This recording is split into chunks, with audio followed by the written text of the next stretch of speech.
tiskani izdaji Reporterja smo vas tokrat povprašali, ali veste, kdo je bil mož, v čigar biografiji beremo. Med drugo svetovno vojno je delal kot spiker na Radiu London. Znan je bil kot londonski glas Slovenije. Bil je minister v koalicijski vladi Tito Šubašić.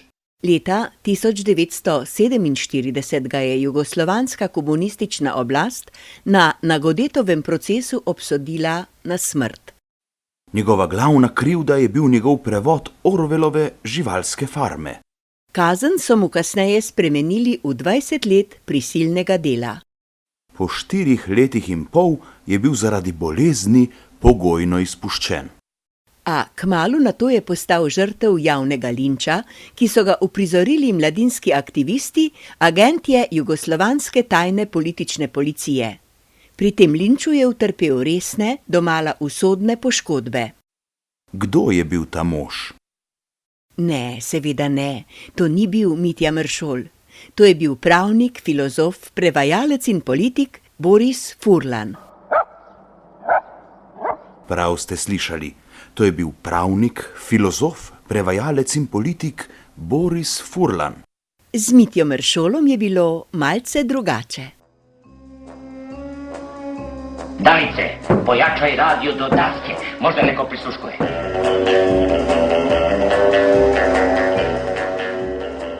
Mitja Meršol je v 70. in v začetku 80. let prejšnjega stoletja delal na britanskem BBC-ju kot referent za kulturo. Med prostim časom pa je pod imenom lingvist deloval kot tajni sodelavec službe državne varnosti ter ovajal sodelavce, znance in prijatelje. Ja, je že tako, da človek v svojem življenju počne marsikaj. Ja, prav gotovo. Človek v svojem življenju pač počne marsikaj. Naprimer 250, 270, aha. A vidite, da bomo prišli do tistega, kar sem že prej rekel. 270 prvič, 270 drugič, a bo rekla 300, ne? Daj ga reč, 300. 300 prvič, 300 drugič, 300... 300, jaz tem proračunske težave, 300 prvič prodano. Ja, prodano, ampak tole je bil žal napačen posnetek iz nekega drugega obdobja Meršolovega življenja. V resnici smo vam želeli predvajati tole. Ko sem šel v London, nisem deloval proti državi, ampak za njo. Seveda pa je takrat šlo za neko drugo državo.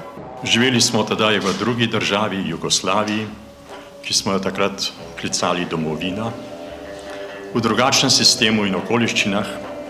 Slišali smo, to je bilo v drugi državi. Kdo ve, kako bi šele bilo, ko bi živeli v Tretjem rajhu?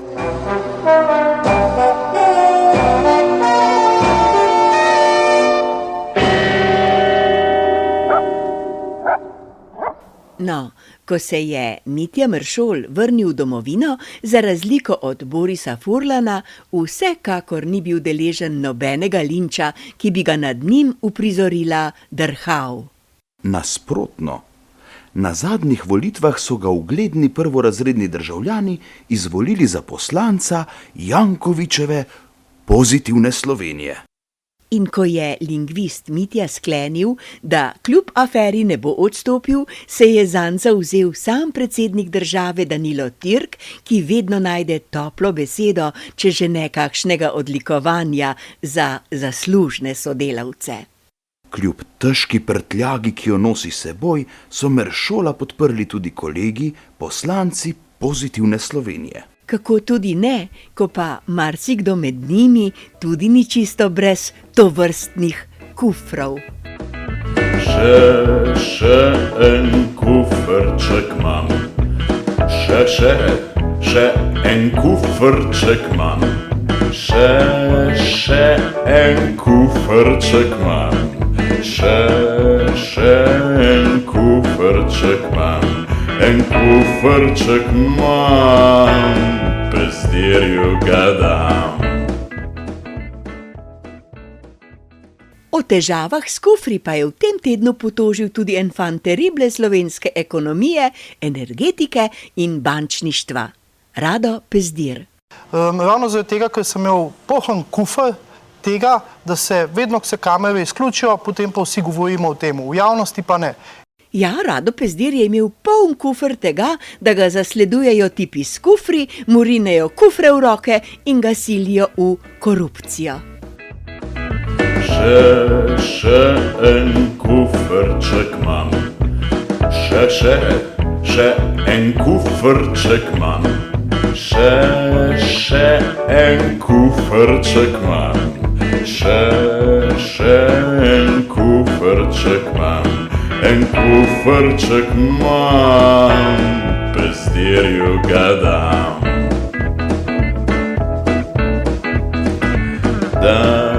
Da mi vrata odpre. Da mi vrata odpre. Da mi vrata odpre. Da mi vrata odpre. Mi vrata odpre od sobice ti.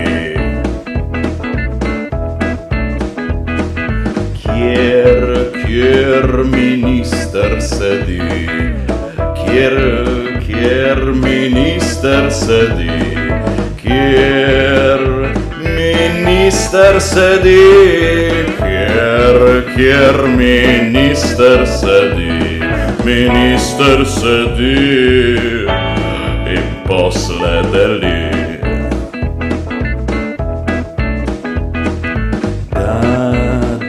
Bom končno imel, da bom končno imel, da bom končno imel, da bom končno imel, kar sem si želel. Te denar na kupno, zvedi zdaj tako če, yeah!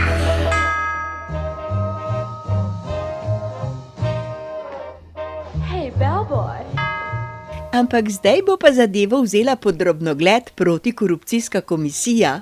Kaj pa, če ne bo uspešna? Ja, potem bo pa Pezdir hodil po Ljubljani s transparentom. Nisem postrešček. Hey, bellboy.